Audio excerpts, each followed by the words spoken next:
Bloomberg Audio Studios.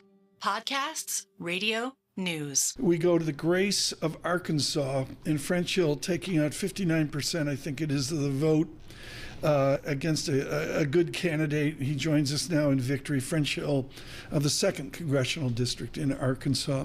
French Hill, this nation, whatever their persuasion, yearns for the grace of Marcus Jones in French Hill, where you have an election, you get a good result, you call up Marcus Jones, he calls you up, you say thank you, and we move on with our civics and our nation.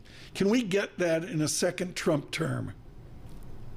Morning, Paul. Morning, Tom. I hope so, Tom, because we won the popular vote for the first time as Republicans since 2004, and obviously a substantial and possibly growing electoral college victory.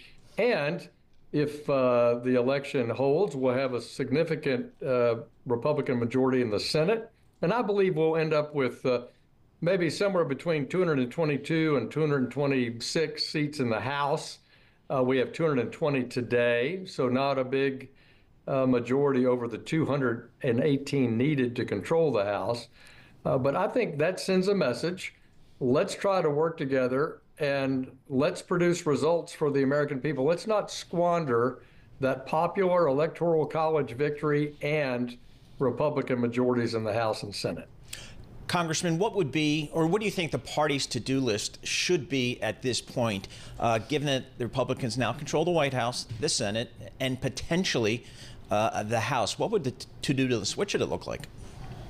Well, there's so much undone, Paul. This isn't where I would start, but I think it's essential politically, and that's that we need to have legislated solutions that both parties can vote for that will secure the border and reform our immigration system. We keep walking up to the edge of doing it, but not doing it. So I think that could be important. And in that, maybe we could reform the green card system. We could have encouragement for people who want to move here and start a business. We could take care of the many, many people in this country legally awaiting a green card who've been here for years to work.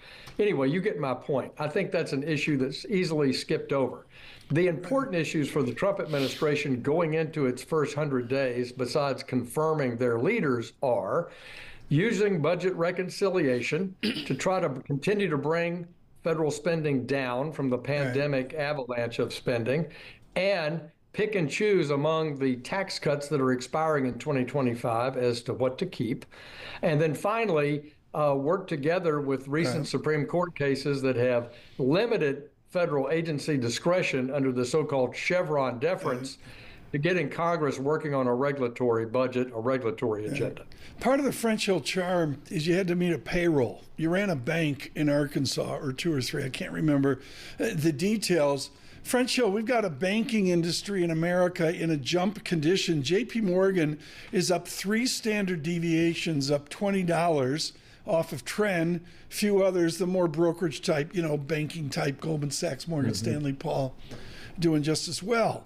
But, I guess that's good for America. Are you going to see French Hill here? How can we get more growthiness with our debt and deficit off of a run rate at 2.8%? Do we really want a boom economy, French Hill? I think we want a sustainable fiscal situation, Tom, and we don't have that running a 6 or 7% deficit to GDP on an annual basis. That's just not sustainable, and we need to have some consensus, and it's going to take bipartisan leadership to do that. I hope President Trump will set that tone. Neither Vice President Harris nor former President Trump, when they were campaigning, talked much about the budget deficit. In fact, maybe the opposite. And I think that's important to set that standard. It doesn't have to try to go to immediately to balance, but it's, can we put our current financing needs of the country on a more sustainable footing? And I think that's true in the regulatory budget as well.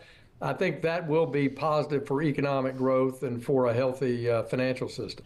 And French, I think a lot of people, the polls show that the American people want Congress to deal with the deficits and the national debt, but the political will just has never seemed to be there.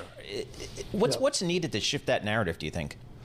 Boy, it's such a good point. The House Budget Committee last year, Republicans controlled the House, but it voted 30-0. So it had all the Democrats and all the Republicans voting on the idea of a debt commission.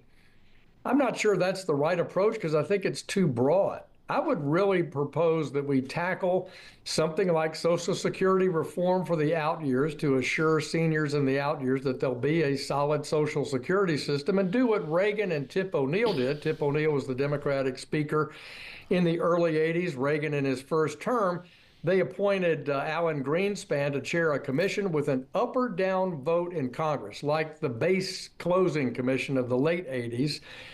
Here's some reforms. Here's a way to make Social Security sustainable. And if we tackle it like that, that puts us on a more sustainable financial footing, assures seniors in the futures about the value and capabilities of Social Security. And I would remind people, no one lost their election in 1984 when they voted for that. In fact, Reagan got a landslide. French Hill, last night, the fam was gathered around watching the broadcast.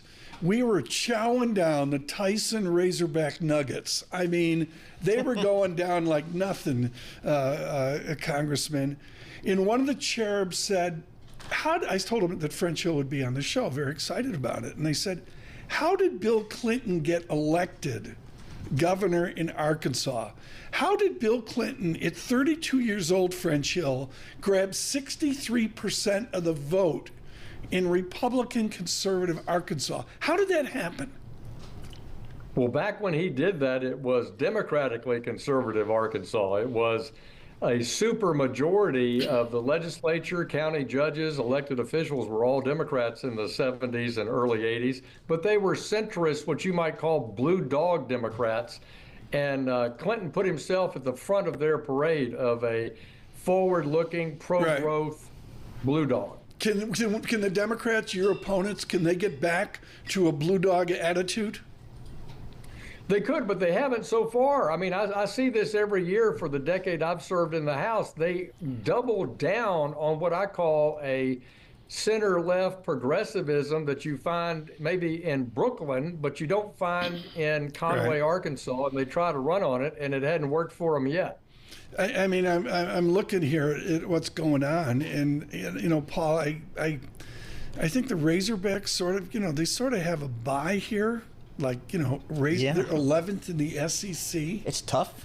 They need more government funding. I mean, French, what are you going to do? Tom, the team to watch is Vanderbilt. The last time Vanderbilt beat Alabama was in '84. You got a Reagan landslide. Vanderbilt beat Alabama last year for the first time in 4 decades, and we get this popular vote and electoral college vote for Trump. It's too much. Take a note. Is anybody awake in the control room? Next time French Hill's on, we got to get Damian Sassower on to have a Vanderbilt moment. Oh, yeah. Congressman, thank you so much. Congratulations to your party for a stunning election victory, it seems, across America.